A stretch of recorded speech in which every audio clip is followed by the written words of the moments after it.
बाज़ाब्ता नाजायज संबंध को कानून की शक्ल दी है उत्तराखंड के अंदर में। बाज़ाब्ता नाजायज संबंध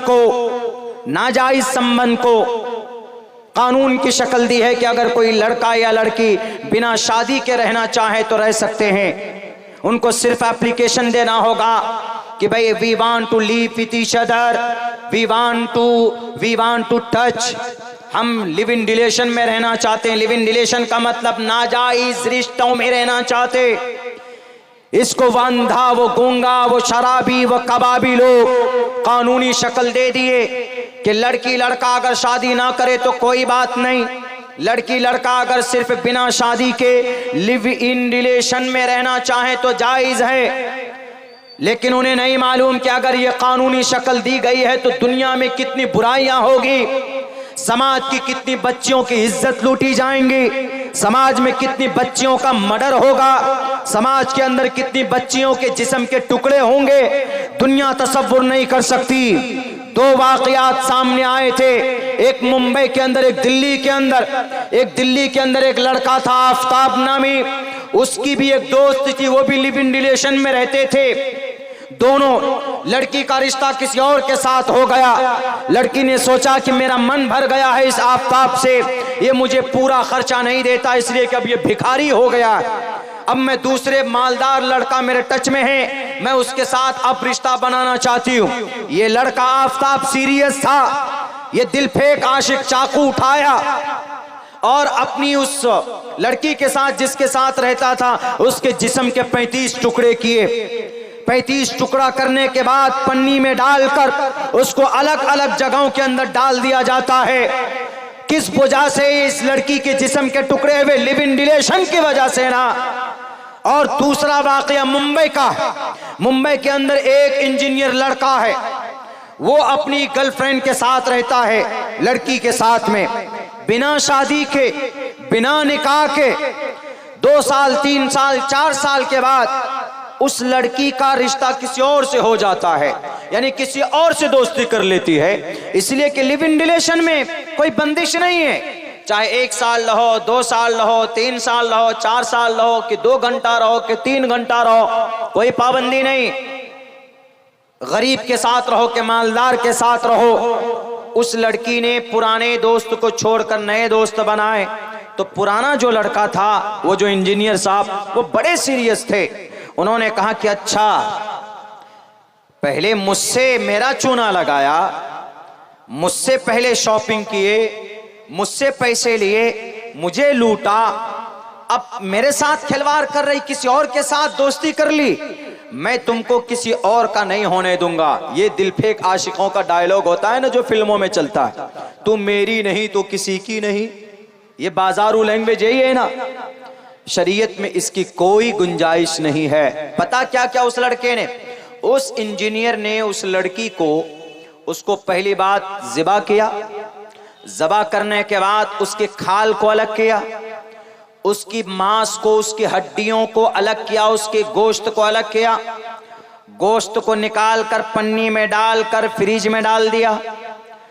डेली आता था अपनी नौकरी से और 250 ग्राम, कभी आधा किलो फ्रिज से गोश्त निकालता था, अपनी लड़की दोस्त का निकालता था, और डेली प्रेशर कुकर में, इंसानों का जो मांस होता है वो जल्दी गलता नहीं है, जैसे कुछ परिंदे होते हैं जिसके गोश्त जल्दी नहीं गलते हैं, तो उसको फिर प्रेशर कुकर में डालकर उसको गलाना पड़ता है। वो डेली प्रेशर कुकर में 250 ग्राम उस लड़की का गोश्त डालकर, मिर्च मसाला डालकर, जैसे चिकन और मटन हम लोग बनाते हैं, कोरमा बनाते, वैसे उस लड़की के मांस को उबालता था और डेली रोटी के साथ में खाता था।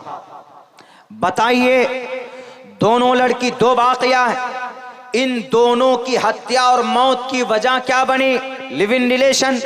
तो लिव इन रिलेशन को तो असंवैधानिक बनाना चाहिए था, गैर कानूनी बनाना चाहिए था, लेकिन ये उत्तराखंड के पुष्कर धामी साहब, सीएम साहब, वहां के चीफ मिनिस्टर साहब, उन्हें शायद नहीं मालूम, उन्होंने ये कहा कि लिव इन रिलेशन को कानूनी शक्ल दे दो।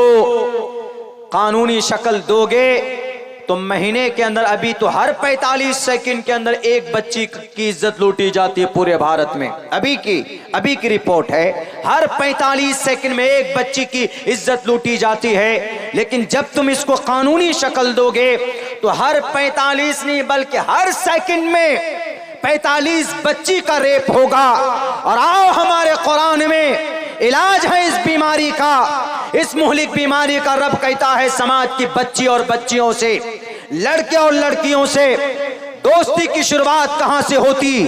नजरों से होती, आंखों से होती। मार्केट में समाज की कोई बच्ची है या कोई लड़का है, नजरें मिली, नंबर चेंज होते, मैसेजेस डिलीवर होते, हेलो हाउ आर यू तक बात पहुंचते, उसके बाद दोस्ती होती, नाजायज संबंध होते हैं, अल्लाह का अज़ाब आता है। इसीलिए अल्लाह कुरान में कहता है कि समाज के लड़कों, समाज की लड़कियों, तुम अपनी निगाह उठाकर किसी गैर महरम की तरफ देखना मत।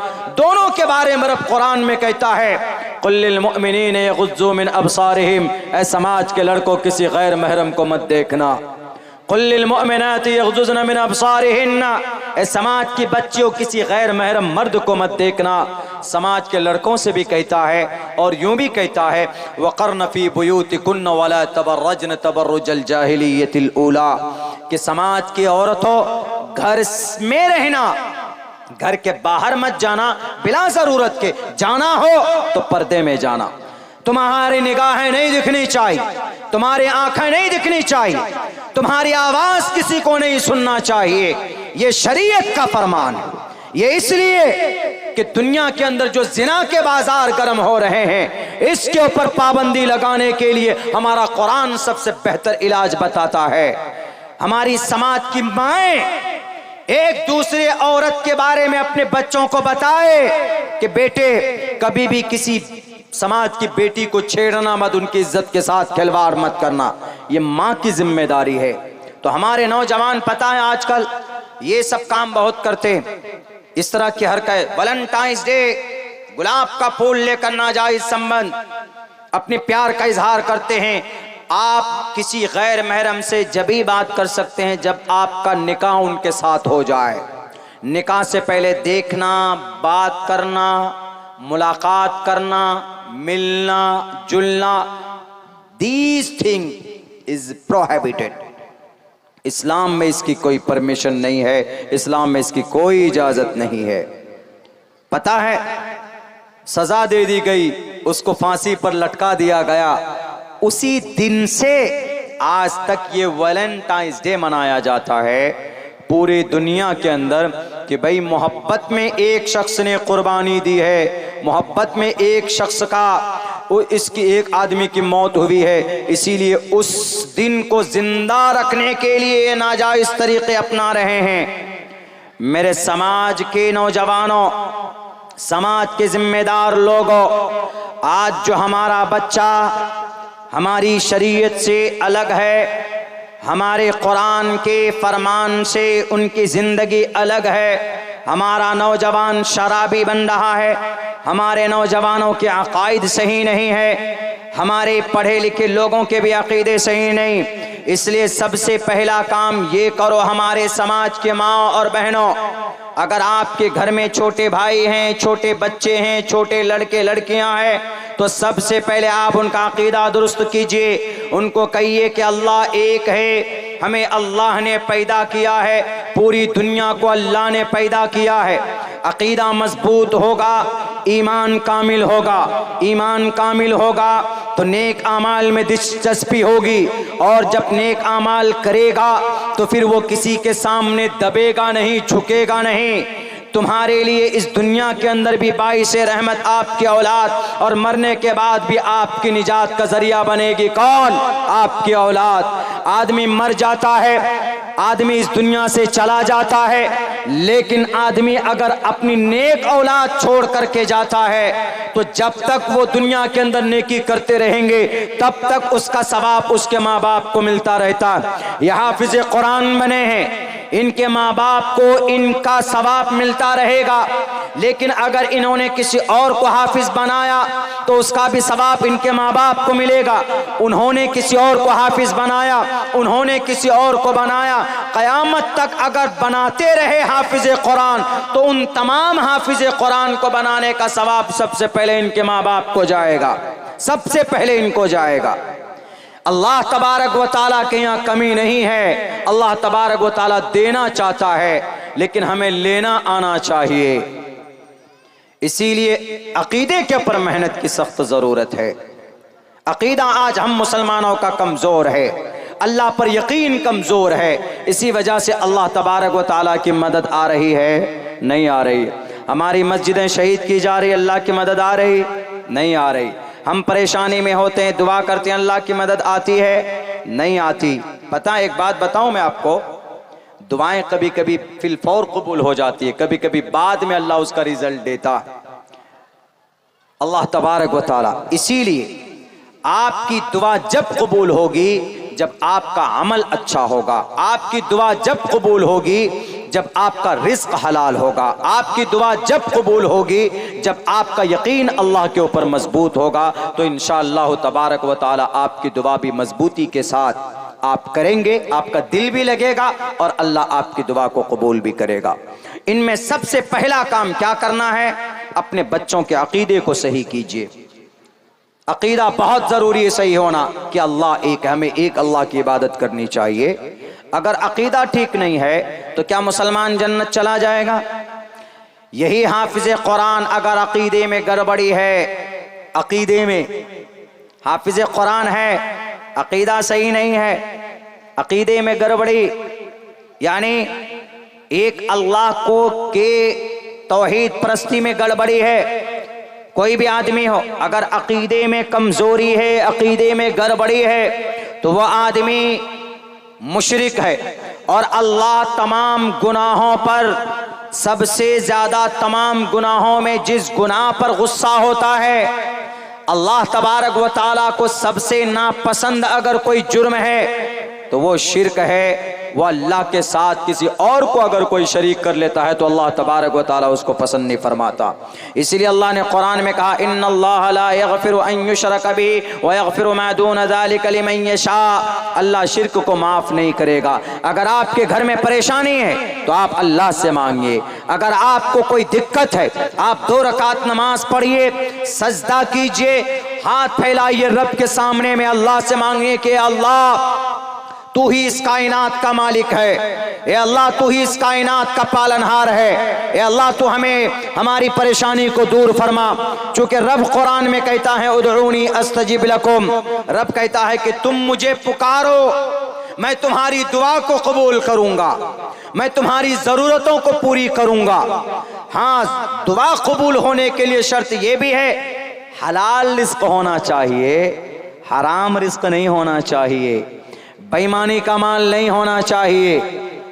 इंदिरा आवास में जो घोटाला होता है वो घोटाले का पैसा नहीं होना चाहिए। किसी की जमीन नाजायज कब्जा करके उस पर खेती करते हैं और उसको खिलाते हैं, वो नहीं होना चाहिए। पाक पवित्र होना चाहिए। आप चाहे नमक और भात खा लें, नमक रोटी खाएं, लेकिन पाक हो। अल्लाह के नबी फरमाते हैं कि जिस बदन के अंदर हराम रिस्क चला गया उसको जन्नत में कोई नहीं ले जा सकता। ला यदखुलुल जन्नत जसदुन गुज़िया बिल हराम, जिसकी परवरिश हराम हलाल रिस्क से हुई है उसको कभी भी जन्नत की खुशबू नहीं मिल सकती। मेरे बारे में एक वाकया सन 2003 की बात है। मैं गुम हो गया था पढ़ते हुए उत्तर प्रदेश में, 2 साल तक घर नहीं पहुंचा था। तो 2 साल के बाद में जब मैं मिला, बच्चा था मैं उस वक्त में, बहुत ज्यादा कॉमन सेंस इतनी मतलब नहीं थी हमें। शायद सन 2001 की बात है, 2-3 की नहीं, 1 की बात है, अब से तकरीबन 24 साल पहले की बात है। बच्चा ही था उस वक्त, बहुत ज्यादा उम्र थी नहीं। गुम हो गया था मैं, कहीं किसी और शहर में चला गया। तो मैं जिस मदरसे में था, हिफ्ज पूरा करके मैं कुरान बढ़िया याद कर लिया था, अच्छा याद कर लिया था। तो मेरे अपोजिट में जो लड़का था, मेरे ही गांव का था, उसने आकर मेरे गांव में मेरे अब्बा से क्या कहता है, उसने आके बोला मेरे अब्बा से कि सालिम तो बिगड़ गया है, अब्दुल्ला बिगड़ गया है, वो फिल्में देखता है, आवारा हो गया है, पढ़ता नहीं है, घूमता है, यहां तक कि वो खैनी खाता, गुल करता है। देखिए ये सब जो हमारे नौजवान खाते हैं ना पुड़िया, मुंह में डाल करके एकदम बिल्कुल खूब दबा के रखते हैं पुड़िया, वो विमल विमल क्या क्या खाते रहते, गुल करते हैं, गुल डालकर जब तक गुल नहीं करेंगे तो पेट